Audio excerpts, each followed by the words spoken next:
Bonjour. Déjà, on voulait commencer par vous dire qu'on est contents tous les trois, mais vraiment ravis d'être ici, même si c'est un peu bizarre d'être sur scène alors qu'habituellement on est assis. Croyez-moi, c'est pas facile, hein. On est d'autant plus contents de pouvoir partager aujourd'hui avec vous le fruit de nos réflexions et de nos travaux, parce qu'on travaille pour une grande dame. Et je vais peut-être commencer par présenter cette grande dame qui s'appelle la Caisse des dépôts. La Caisse des dépôts, c'est un établissement public qui finance des politiques publiques. Elle existe depuis plus de 200 ans et elle veille depuis toujours sur les territoires et également sur l'intérêt général. Moi, j'ai pour habitude de dire, pour qu'on la comprenne bien dans ses actions, qu'elle est le garant du bon investissement de l'État. Et plus précisément, depuis quelques années, en plus de financer, elle est opérateur et acteur de missions publiques. Et c'est dans ce cadre que nous travaillons. Et maintenant, je vais présenter ce troupe sur scène. Lucie Chenet, designer de service. Vincent Elmani, lead design. Et enfin, moi, Nathalie Pezzoli, directrice du design. Depuis plus de 5 ans, nous travaillons sur des sujets de mission d'intérêt général et on a développé, dans ces temps de latence politique, des méthodes et des réflexions qui sont liées aux contraintes et aux spécificités des politiques publiques. Et aujourd'hui, on va justement vous présenter le design de réparation. Eh bien, c'est parti. Le design de réparation. Pourquoi faudrait-il réparer ? Alors, tout à l'heure, Aaron Walter nous a présenté le travail de Charles Eames, je ne prononce peut-être pas très bien, sur les sièges dans les aéroports. Et la réparation a été un élément primordial. Alors, on ne va pas tout de suite dévoiler le fait que peut-être qu'il avait raison, mais peut-être pas complètement. En tout cas, il était parti sur une réduction de coûts, et la réduction de coûts a permis d'avoir quelque chose qui tienne dans le temps. Donc ça, c'est important. La question de pourquoi faut-il réparer, nous, on l'a pris en pleine face, si je puis dire. Et pour nous, c'était une évidence. C'était une évidence parce que le monde est fini. Alors, quand on dit que le monde est fini, ce sont plutôt les ressources qui sont finies. On a pris conscience de la finitude du monde. Et comme ces ressources sont finies, qu'on en a tous conscience, on sait qu'à travers la biodiversité, les matières premières, etc., on ne va pas revenir dessus, on en est là, on se dit qu'il faut changer de logiciel, et on n'a plus trop de choix que de réparer. Ce changement, il est porteur d'un renouveau, on veut l'accompagner, on veut se débarrasser de ce qui est de trop. Et c'est pour ça que nous pensons être entrés dans une forme d'hiver du design. C'est ainsi que nous voyons l'enjeu de la réparation. On y est. Réparer, c'est préparer à nouveau. Autant nous sommes convaincus du droit à la prolongation des choses, autant on a bien conscience que nous, notre terrain de jeu, c'est les services publics. Alors, qu'est-ce qu'on va faire dans les services publics ? Comment on répare dans les services publics ? Qu'est-ce qu'on a envie de prolonger dans les services publics ?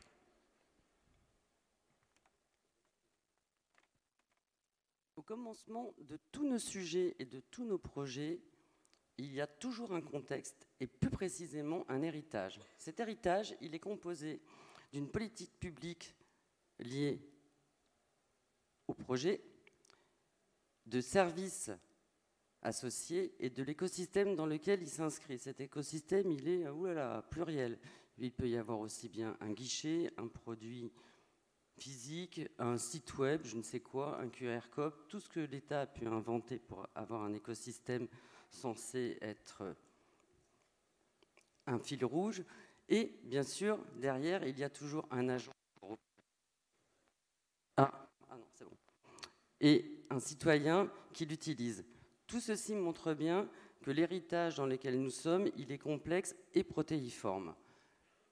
Tout l'enjeu pour nous, designers de services publics, va donc être d'observer ce qui fonctionne, de ce qui dysfonctionne, avec pour objectif de ne pas tout jeter, mais de bien réparer ce qui peut l'être. Nous devons designer avec en tête un héritage et des paradoxes. On en a isolé 3 qui nous semblaient majeurs. Bien sûr, il y en a certainement bien plus, mais ceux qui nous concernent aujourd'hui sont les 3 suivants. Des services conçus pour le court terme alors qu'ils ont une vocation à durer à long terme. Des services en silo, donc complètement verticaux alors qu'ils devraient être transversaux. Et enfin, des services peu ouverts. Ouais, ça va. Et des services peu ouverts et pas alors qu'ils devraient pouvoir être évolutifs.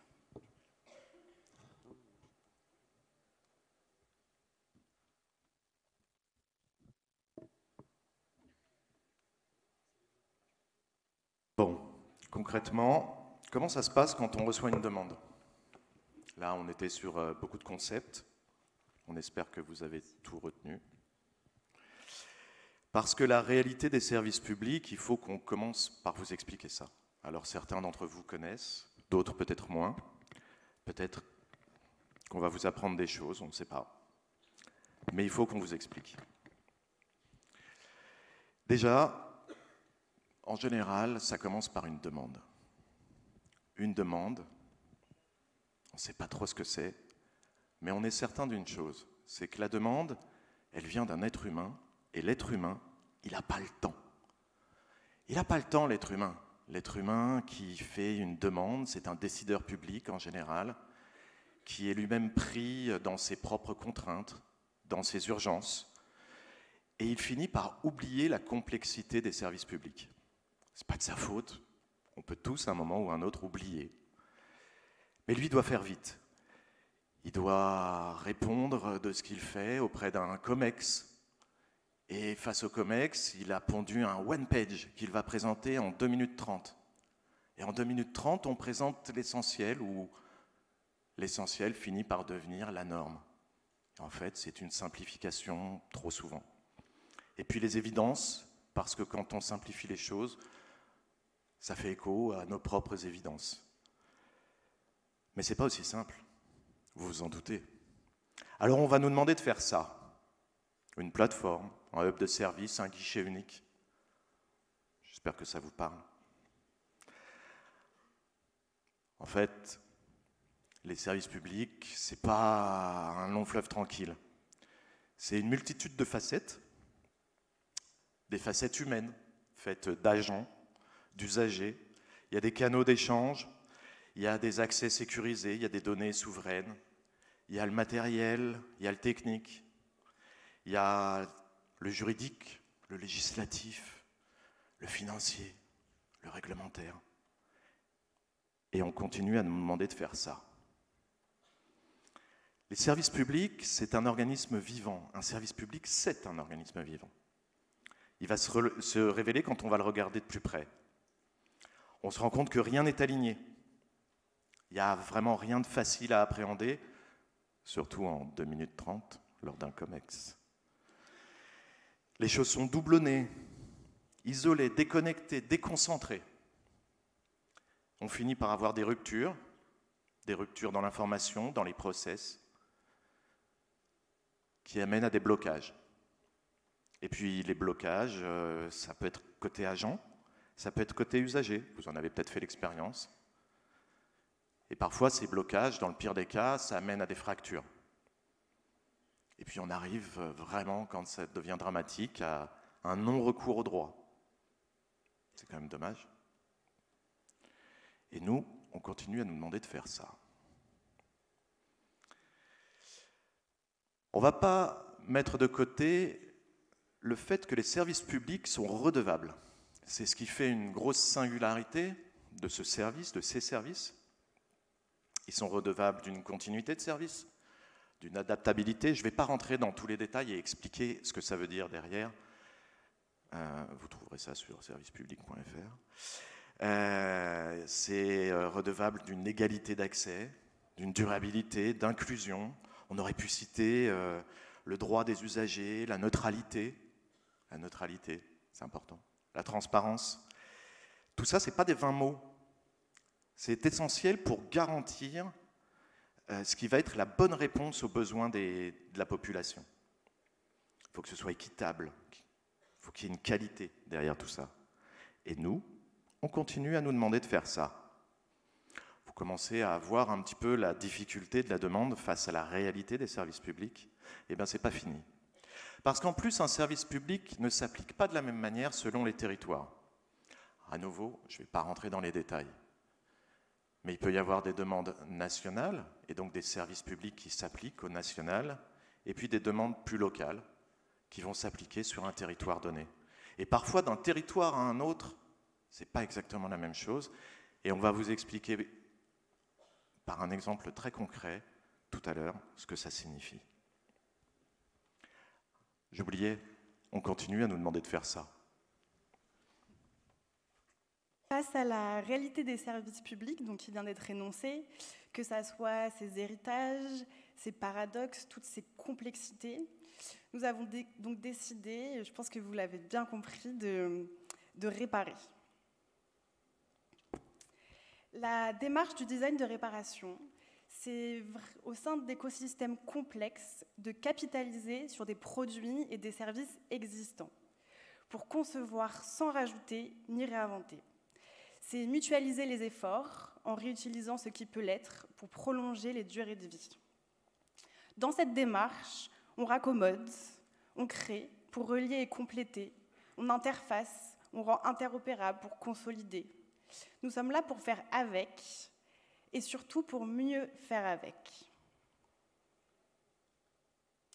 La première étape, on reste vraiment dans une démarche de design. On considère le système dans sa complexité, dans sa globalité. On va évidemment s'appuyer sur des méthodes de design existantes, le design systémique, le design circulaire et d'autres. Et ici, l'objectif, c'est vraiment de descendre en profondeur, de traverser toutes les couches pour identifier ce qui fonctionne, ce qui dysfonctionne, comprendre où se situent les conflits et comment ils prennent forme, décortiquer les complexités relationnelles, révéler la synergie des éléments et leur intime articulation, comprendre comment ils dialoguent ou comment, à l'inverse, ils ne dialoguent pas ou plus, mais aussi reconnaître leur vulnérabilité et, à l'inverse, leur solidité sur laquelle on va s'appuyer. L'objectif, c'est vraiment de ramener à la surface l'invisible et tout ce qui est généralement laissé pour compte, pour avoir la réelle image de ce qui a besoin d'être réparé en priorité. Et j'insiste sur le priorité parce qu'effectivement, on aimerait pouvoir tout réparer, mais c'est illusoire. Malheureusement, on ne va pas pouvoir tout faire, tout réparer. On est contraint, comme tout le monde, en termes de ressources, en termes de temps.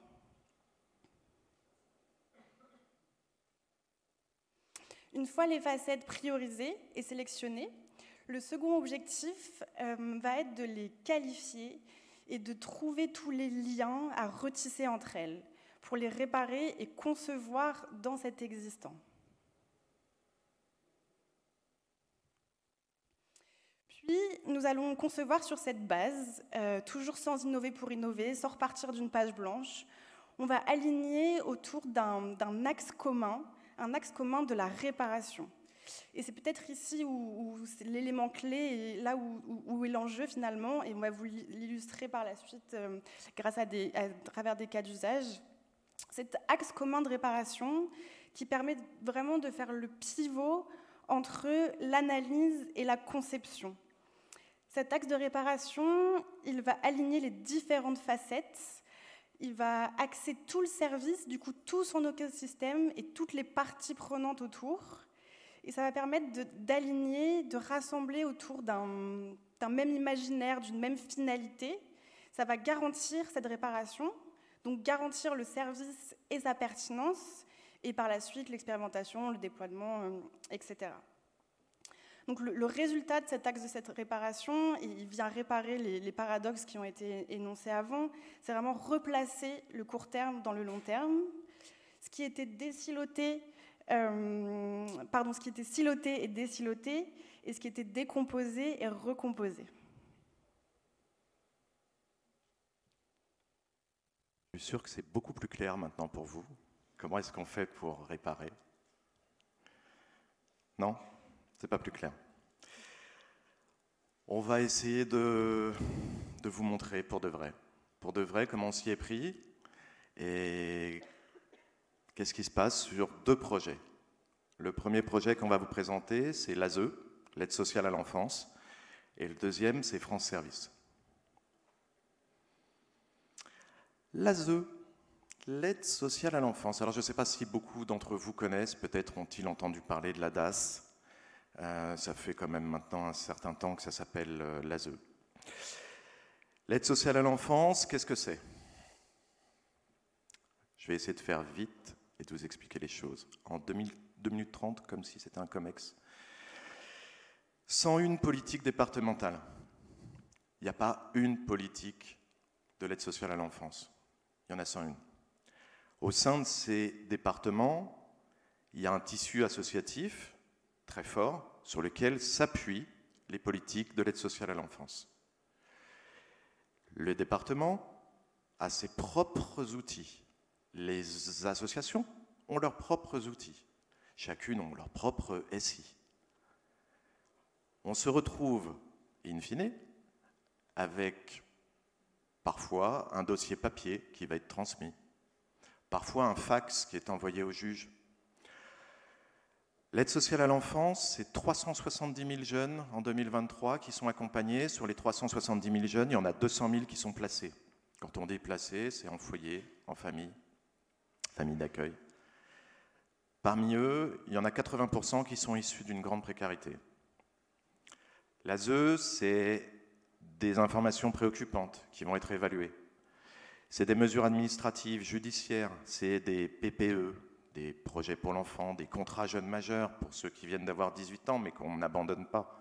Enfin, on aimerait bien ne pas les abandonner. C'est des mineurs non accompagnés. Vous savez, ces personnes qui viennent mineurs d'autres pays et sans leurs parents. On les appelle les MNA. On aime bien les acronymes. Ce sont des données sensibles, réglementées. Ce sont des mineurs, je vous rappelle. Et puis il y a des données de santé. Et puis il y a des données d'évaluation psychologique. Il y a des dangers. Au final, l'ASE, c'est quelque chose qui prône dans sa doctrine un retour au droit commun, un retour à la famille. Dans les faits, on est bien obligé de dire que ça mène à une certaine marginalisation. En France, 1/4 des sans-abri sont issus de l'ASE. Pour aborder le sujet, il y avait 1000 manières de le faire. Je ne vous ai pas décrit toutes les cartographies qu'on a pu faire, mais il y avait 1000 manières de le faire. Nous, on a travaillé avec des sociologues, avec des designers, avec des experts de l'ASE. On s'est appuyé sur des études, des articles, des documentaires. On s'est appuyé sur un rapport de la Cour des comptes. Intéressant, ceci dit. Et on a fait de tout ça une cartographie. On a essayé de cartographier les acteurs, les jeunes, l'existant. Peut-être on peut parler d'actants. Et on a défini un axe de réparation. Pour nous, l'axe de réparation, pour l'ASE, c'était l'axe de l'information utile. L'information utile, c'est accéder, partager, relayer une typologie d'information, qu'elle soit locale, individualisée, personnalisée ou urgente. Parfois, un juge a une ordonnance, livre une ordonnance, l'ASE a 24 heures pour trouver un foyer pour un jeune. Mais 24 heures pour trouver un foyer pour un jeune, pour peu qu'il soit en situation de handicap, puisque les personnes en situation de handicap à l'ASE sont très importantes, etc., etc. Il y a une information urgente qui va devoir être déployée, être relayée. Et puis tout ça, ça a pour objectif de faciliter, de connecter, de reconnecter, de donner la parole à des jeunes qui sont invisibilisés. Ils sont complètement invisibilisés pour certains. Il y a des situations absolument catastrophiques. Ils sont dans des situations pires que s'ils étaient en prison. Et puis, redonner de l'autonomie. Quand, tout à l'heure, je vous disais, on nous a demandé de faire ça, si on s'était tenu à la demande de départ sur ce sujet ASE, on aurait sans doute fait un guichet unique de services financiers. Plus ou moins. Mais ce n'est pas ce qu'on a fait. On s'est, à partir de cet axe de réparation, on s'est lancé dans un cahier d'idées qu'on a construit une quinzaine d'idées, qu'on a posées, et sur lesquelles on a pu s'appuyer, et qui étaient elles-mêmes positionnées autour du parcours de l'enfant, dans cet écosystème complexe, en essayant d'améliorer des choses sans rien rajouter ni réinventer. De toute façon, les départements n'auraient pas vraiment accepté. Et puis, on a essayé de relier toutes ces facettes dont on vous parlait tout à l'heure, relier les actants, les acteurs, les services, les systèmes, à notre échelle. Tout ça, on a essayé de le faire à notre échelle, comme Lucie l'expliquait tout à l'heure. On n'essaie pas de tout réinventer, on n'essaie pas de tout traiter. C'est à notre échelle qu'on veut la plus utile possible et surtout la plus modeste possible. Après tout, qui sommes-nous pour dire aux gens ce qu'ils doivent faire? Aujourd'hui, on en est où de ce projet? L'expérimentation, le projet est en cours. Ça a cranté au niveau de la Caisse des dépôts. Donc on est passé de bureau en bureau, on est passé de direction en direction. Et puis il y a eu un COMEX où en 2 minutes 30, quelqu'un nous a dit « Ok, allons-y, quoi ». Et puis ça a continué à cranter jusqu'à France 2030. Et on y va. On a 4 départements pilotes. On a nos idées de départ qui ont été affinées, qui ont été retravaillées avec les départements pilotes en fonction de leur réalité locale et de leurs besoins. On a 3 mois de terrain où on va pouvoir creuser sur les besoins réels des jeunes, des professionnels, des familles.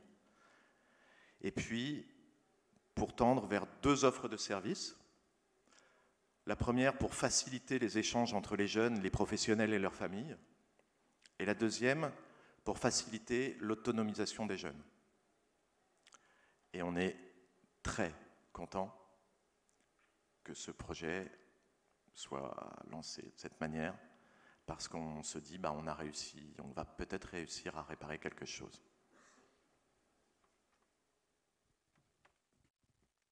Deuxième sujet, deuxième illustration du design de réparation, un projet autour du service France Service. Peut-être 2 mots rapidement sur le service, je ne suis pas sûre que tout le monde connaisse. Ça a été mis en place suite à la crise des Gilets jaunes par le gouvernement. Et c'est en fait une structure qui regroupe plusieurs services publics, donc la CAF, les impôts, Pôle emploi et autres, et qui combine accueil physique et accompagnement numérique pour aider à réaliser la démarche. Pour ce projet, on a été sollicité par la direction de l'investissement de la Banque des Territoires, qui est un des métiers de la Banque des Territoires, en partenariat avec l'ANCT, Agence nationale de la cohésion des territoires. Et ici, suite à un diagnostic global et systémique de l'activité, nous avons identifié plusieurs leviers d'optimisation qui se sont transformés en plusieurs missions spécifiques. Donc, vous pouvez les voir à l'écran. On a retravaillé les applications qui étaient dans une plateforme, donc on a retravaillé également la plateforme sur un poste de travail, dans des espaces qui soient fixes ou itinérants, et ça nous a amené à travailler jusqu'au finalement maillage et pilotage territorial. L'axe de réparation sur ce projet, ça a été celui de l'autonomie d'une démarche administrative.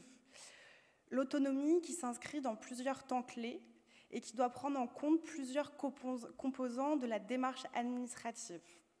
Donc c'est un axe qui va s'exprimer à travers, par exemple, la bonne préqualification du bon besoin, la bonne information de la procédure, comment préparer la visite avec les bons prérequis, prendre rendez-vous avec les différents langages. Et sur cet axe d'autonomie, 2 facettes nous semblaient intéressantes à développer ici. Le premier, un démonstrateur numérique. Donc, face à la spirale de complexité du couple administratif et numérique, pour répondre à cet axe de réparation, on a conçu un démonstrateur low usage qui est basé sur l'usage familier et maîtrisé du téléphone. Donc, très simplement par message SMS et messages vocaux. Et il permet aux citoyens de préparer et suivre leur démarche grâce à un système simple de notification et d'historisation. Donc on a vraiment cette démarche dans sa poche tout au long de ces procédures.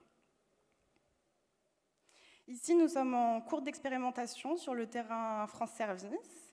Et c'est également un service qui va être embarqué dans le projet de la protection de l'enfance que vous a raconté Vincent. Et parce que le but de ce service, c'est vraiment d'être développé en commun numérique et de répondre à d'autres problématiques d'autonomie sur d'autres services publics.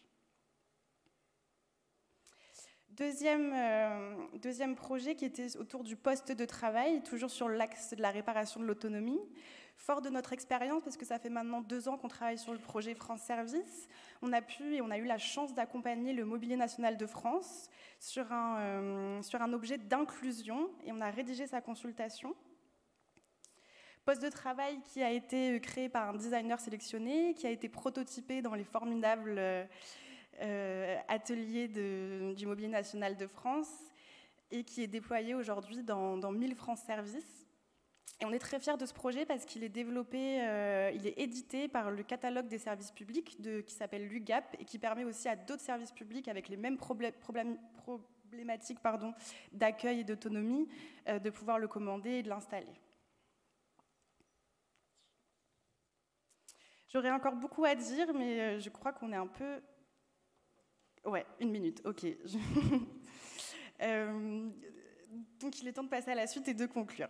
La suite de la réparation en hiver, la suite du réparé au printemps, finalement c'est le réparable en été. Aujourd'hui, il est temps de sortir de la cacophonie, de l'obsolescence, de la course à l'innovation. Réparons les choses et rendons-les réparables. Plusieurs axes d'ouverture sur ce sujet, et notamment qui viennent du livre des soins des choses de Jérôme Denis et David Ponty, que je vous invite à lire si vous ne l'avez pas encore lu, qui propose vraiment de passer d'une obsolescence programmée à une pérennité programmée, passer de l'art de la réparation à l'art de la maintenance. Aujourd'hui, prenons soin de nos agents, de nos usagers, mais demain, peut-être rajoutons une 3e et une nouvelle catégorie, celle des réparateurs, des maintenanceurs, ceux qui vont maintenir les services et les mondes sociaux dans lesquels ils prennent forme. Car finalement, ces activités destinées à maintenir, à réparer, reviennent finalement à prendre soin des choses. Et je crois que nous, on a envie de prendre soin de nos services publics.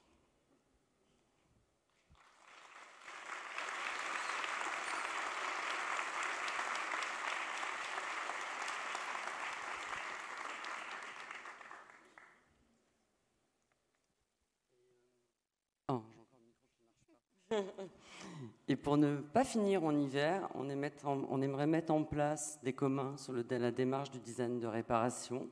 Vous avez nos emails là-haut.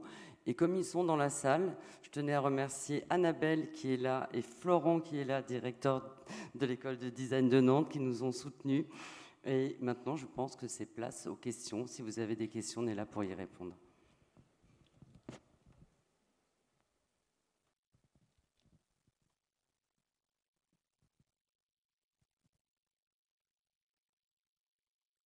Bonjour et merci pour cette présentation.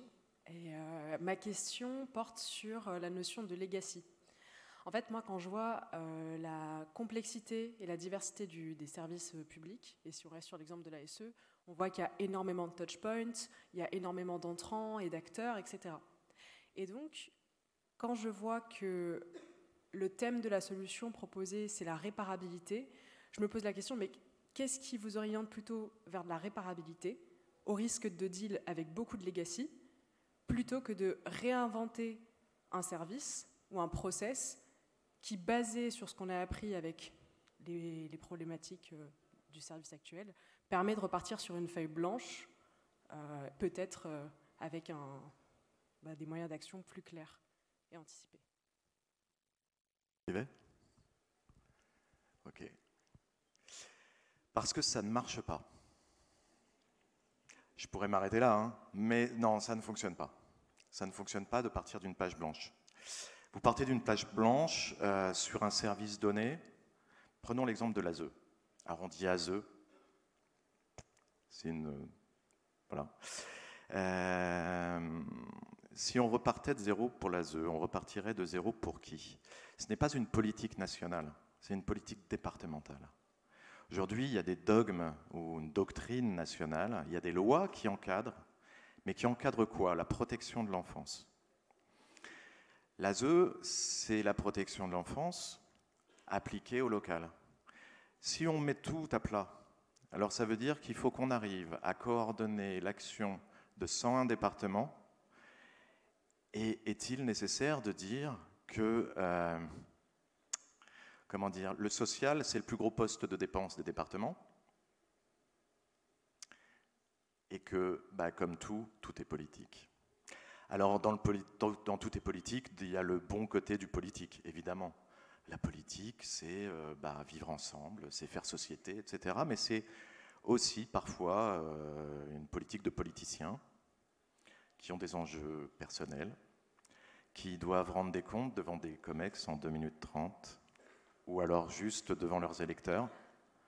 Et on est bien placé en ce moment pour savoir que les électeurs vont avoir le dernier mot dans les urnes. Et s'ils ne veulent pas d'une politique sociale qui soit remise à plat, c'est compliqué. Il faut faire avec. Donc on pourrait imaginer pour une politique nationale tout remettre à plat, mais une politique nationale, si on la remet à plat, qu'est-ce qu'on fait des fonctionnaires qui fonctionnent et qui font fonctionner ? Qu'est-ce qu'on fait de l'héritage ? Alors on peut parler de legacy, je préfère héritage. Ah oui, nous, on n'a pas le droit d'utiliser des anglicismes. Mais c'est intéressant de ne pas utiliser des anglicismes parce que ça nous force à remettre du sens dans le mot qu'on va mettre en français et utiliser le bon mot. Mais ça, c'est un autre débat. Et si on reprend cette politique, si on reprend une politique nationale, il y a des fonctionnaires qui font bien leur travail et qui sont convaincus de leur bon droit de faire les choses correctement. On a aussi, on vous présentait tout à l'heure, une obligation de continuité. Si on remet tout à plat, qu'est-ce qui va se passer ? Est-ce qu'on va dire à un moment, attendez, pendant 2 mois, on a besoin de faire une bascule ? Vous savez comment ça se passe, hein, les bascules ? On a tous à un moment fait une bascule, non ? Et ça se passe comment ? On n'est pas sûr que ça va vraiment bien marcher. Comment ça se passe quand on l'a vécu sur d'autres sujets, par exemple avec la Poste. Comment ça se passe quand vous avez des allocations de RSA et que vous allez les chercher tous les mois parce que c'est la seule chose qui vous permet de survivre, même pas vivre, de survivre. Et qu'on va vous dire pendant 2 mois, attention, votre RSA, vous n'allez pas le toucher parce qu'on est en train de faire une bascule. Les gens ne peuvent pas survivre à ça. En fait, il y a des obligations, et c'est pour ça qu'on a insisté dessus tout à l'heure, il y a des obligations dans les services publics. Et là-dessus, il faut qu'on les respecte. Je vais revenir dessus rapidement. Ouais. Comment ? C'est plus affiché. Ça sert vraiment à rien ce que je suis en train de faire ? Ok. Donc, il est là le sujet. Alors après, effectivement, on peut se plaindre d'un manque de courage politique qui amènerait à reprendre les choses en main. Mais en fait, reprendre les choses en main, c'est oublier toute la complexité des services publics. C'est pour ça qu'on a essayé de vous expliquer qu'il ne faut pas l'oublier, parce qu'il y a trop de choses qui sont en jeu. Enfin, je ne vais pas rentrer dans tous les détails, parce qu'en plus, ça risque d'être très politique. Et en ce moment, en tant qu'établissement public, on a un certain devoir de neutralité. J'ai encore le micro qui ne marche pas. J'en ai marre. C'est vrai ? Pour compléter dans ce que tu disais, il y a aussi quelque chose qui empêche cette surcouche dont tu parles, c'est qu'on s'est rendu compte en allant sur le terrain, en interrogeant les gens, qu'il y a un nombre de supports, mais c'est délirant. Il y a encore beaucoup de papiers, beaucoup de mails, il y a des logiciels dupliqués, quadruplés qui ne communiquent pas entre eux, donc en fait venir remettre un lien dans tout ça, c'est quasiment impossible. On a aussi affaire à des gens qui ont une appréhension du digital. Donc on est aussi obligé de s'habituer à leur manière de travailler et c'est pas possible. Et en plus, ils sont souvent dans l'urgence, ils n'ont pas le temps. Donc si on venait rajouter des couches alors qu'ils ont déjà un nombre de documents à fournir et à communiquer sous toutes ces formes dont je viens de parler, ce n'est pas possible. Et vraiment, la dernière raison, c'est qu'effectivement, c'est 101 départements, 101 méthodes de travailler et ce n'est pas une politique nationale, c'est pas impôt.gouv. D'autres questions ?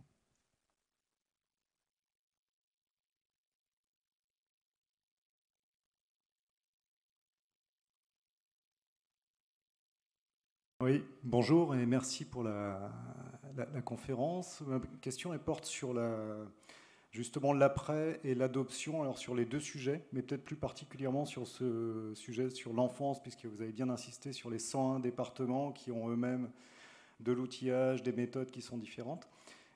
Par rapport à ce guide, cet outil d'aide à la décision que vous avez fait, le terrain que vous allez faire, est-ce que vous travaillez déjà sur la diffusion et est-ce que vous, en tant que designer, vous allez avoir un peu un devoir de suite sur voir comment ça se diffuse dans les territoires, comment les gens font? Alors, je vais continuer sur l'ASE. On va considérer qu'aujourd'hui, l'ASE, c'est moi. Oui, l'objectif, c'est des expérimentations pour tendre vers une généralisation. Aujourd'hui, la généralisation va dépendre de l'évaluation de l'expérimentation. C'est vrai qu'il ne marche pas très bien. Là. Donc il va y avoir évaluation des expérimentations et à l'issue, généralisation. En tout cas, on croise les doigts pour que... Et oui, on va faire en sorte d'être là pour le suivi et assurer une espèce de cohérence. Parce que, à défaut de pouvoir tout remettre à plat et repartir d'une feuille blanche, si au moins dans notre travail on peut assurer une cohérence, ce sera déjà très très bien, surtout quand on essaie de réparer. On va faire en sorte. Vous savez, les services publics, on ne sait jamais trop. Enfin, dans les politiques publiques, ce qui peut arriver, une dissolution, que sais-je.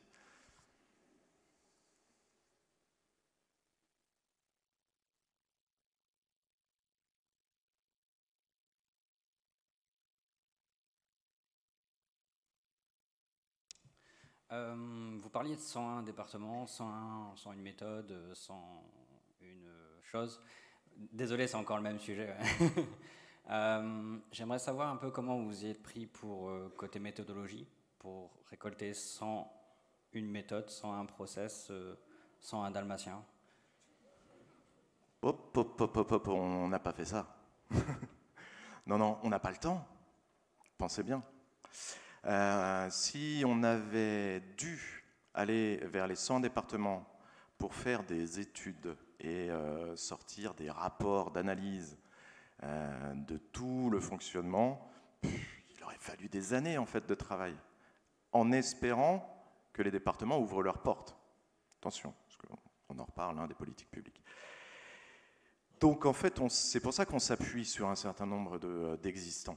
Quand tout à l'heure je vous parlais d'un rapport de la Cour des comptes, c'est assez intéressant en fait, parce qu'eux, on leur ouvre assez facilement les portes. Mais ça nous aurait demandé trop de travail, et il y a un moment, il faut que ça avance. Il faut qu'on avance, et il faut qu'on arrive à éclairer des décisions publiques, parce que c'est ça, nous, ce qu'on fait au fond.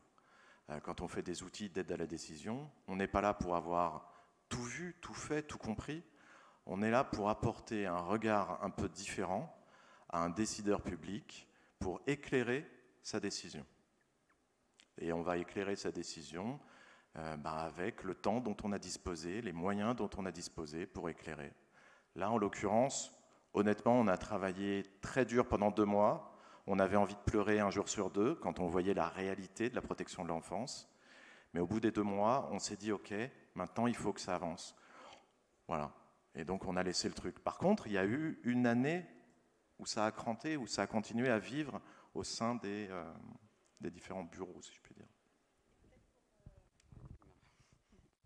Peut-être pour compléter sur cette question, et ça rejoint aussi celle d'avant, où d'un moment on n'est pas tout seul non plus, c'est-à-dire que c'est super important de s'appuyer sur l'existant, mais de s'appuyer aussi sur les ressources existantes, que ce soit pour l'évaluation, la généralisation ou la prise d'infos sur le terrain. On est entouré, on a des chefs départementaux, on a des porte-paroles de foyers, des éducateurs. Enfin, le but, c'est vraiment d'avoir un écosystème de sachants autour de nous et d'experts pour s'appuyer, que ce soit en amont sur la prise d'infos ou sur l'après pour la diffusion et la généralisation. Et peut-être pour conclure sur la question, avant de faire tourner notre document dans les COMEX, on est quand même allé voir plusieurs régions, et notamment des professionnels de l'ASE, pour avoir leur avis sur le cahier d'idées qu'on avait, qui était quand même le point de démarrage à cette future expérimentation qu'ils devaient choisir pour sélectionner et démarrer notre aventure. Donc c'était important d'avoir ce recul, et visiblement, sur les 15 idées, on ne s'était pas trop trompé. Et c'est ce qui a permis justement d'avoir aussi l'aval de ces gens-là.